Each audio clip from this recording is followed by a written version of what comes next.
Magandang araw sa lahat. The YouTube channel of the Fraternal Order of Eagles, Limbas Law Corner is back to once again render public service in the field of law, or ang aming pagbabahagi ng aming kaunting kaalaman sa batas para sa sambayanang Pilipino, brought to you by the Limbas Marangal Eagles Club of the Eastern Rizal Region 2. Ano bang topic?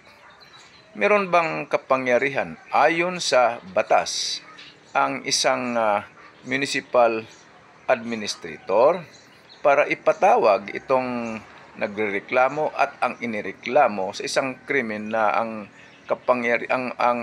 kaparusahan ay hindi naman lalagpas ng 1 taon?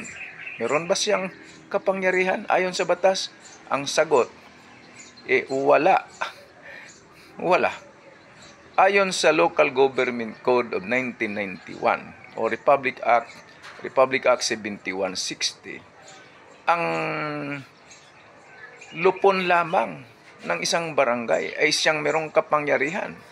Itong lupon ng barangay ay headed ng punong barangay or barangay chairman. Siya lamang, itong lupon na to, ang mayroong otoridad na ipatawag, ulitin ko, ang nagreklamo at ang inireklamo na naninirahan sa parehong city or municipality. Yung mayor, wala ring kapangyarihan yan ayon sa batas.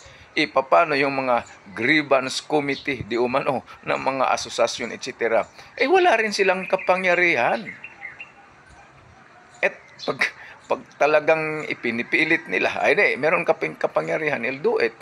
And they can be held criminally liable for usurpation of official function. Kaya lang, pinayuhan ko, pwede naman kayong hindi pumunta, pwede ring pumunta. Kung nasa sa inyo na yon. Kung maganda naman ang layunin ng municipal administrator, tulungan sila pareho. Okay lang. Pero kung ginagampanan niya yung tungkulin ng pagkakasunduin ang partido, pues wala siyang otoridad ayon sa batas. Okay, sana nakatulong na naman muli sa larangan ng batas itong Limbas Marangal Eagles Club of the Eastern Rizal Region 2. Maraming salamat at magandang araw sa lahat.